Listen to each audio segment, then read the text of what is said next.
You think flying vehicles is the craziest thing you've seen on Warzone so far? What would you tell me if I told you you could crash your Warzone server with just a click of a button? What if I told you you could do it remotely without even being in the game? What if I told you a large Warzone pro unknowingly promoted this cheat provider's new feature? Wait until you see what I got to share with you guys on today's video that starts right now.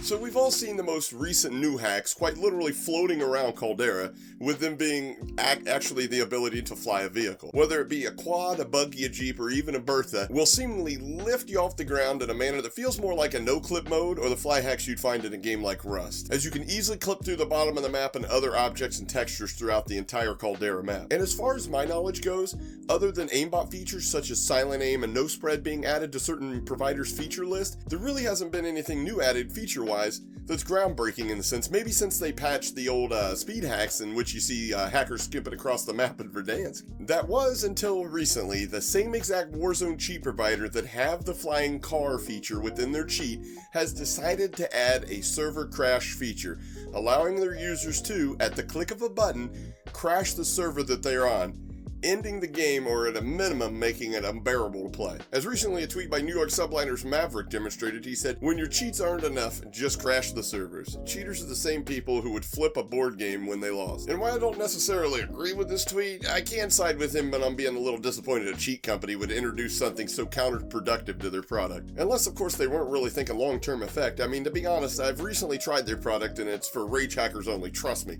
Nobody's being labeled legit using their software. It has all the features a rage hacker would want, aside from the software that doesn't get your account shadow banned every other match. But long term, what would this do? Especially at the low price tag that this cheat's already at, with more customers, the price is only going to get driven lower. And the legitimate gamers would just move on as the servers continue to crash to the point that eventually the player pool would decrease so much that the cheaters will also find themselves exploring other games as well. And this is evident for us that have been playing Apex or recently moved over to Apex from COD. With the decline of Warzone, we're seeing a lot more cheaters compared to recent seasons, and I can almost guarantee this is a direct correlation with the decrease of Call of Duty Warzone player base. Without a doubt, this is something that definitely needs to be addressed in the next update. I've already had tons of reports from viewers telling me how many of their lobbies are chalked due to the fact that they can't even move or they're lagging so badly. And what's even worse is with this cheat provider's Discord server, they recently posed the question to their customers asking, "Since you guys like the server crasher so much, what do you think about adding the ability to remotely crash COD servers without actually being in the game?" That's actually downright scary.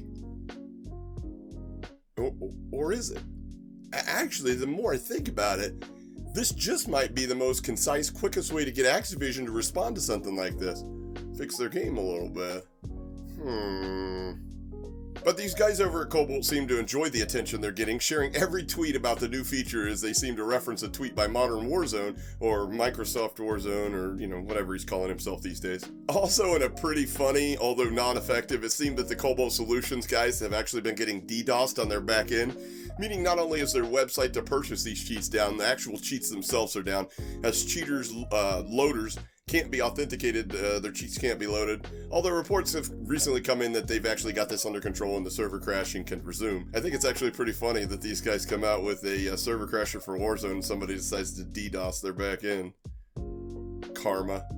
Hopefully the devs will get the Call of Duty servers working great for everybody. I mean, they're probably not going to do anything about the cheaters, but hopefully they get some sort of patch where these guys can't come in here and just instantly delete your game. I mean, I know that's what's happening on the Apex servers recently, but Respawn is actually pretty quick to get out there and fix the problem. And if you haven't seen any of my Apex streams, you should definitely stop by tonight. I stream right here on YouTube every night. We're going to have some absolute killers in the lobby tonight. You definitely don't want to miss this. We're going to Diamond, then to Masters, then probably Predator. I mean, it's the only place to go. We'll get there. And if you enjoyed the video, make sure you smash the like button, and this kind of content's your thing. Don't forget to subscribe and turn on the notification bell. And with that, you have made it through another video. I've been ItsHapa, and in the wise words of America's second president, John Adams, because power corrupts, society's demands for moral authority and character increase as the importance of the position increases. Catch you guys on the next one. Hold up, little buddy, what is you doing? Finna go hard, hard, hard. Ice on my neck, ice on my wrist. That for the squad, squad, squad. Know they gon' hate, do what I tell them. Get on your jaw, jaw, jaw. Work on smooth, I got the moves. I swear to God, God, God. Hey, I just dropped 200.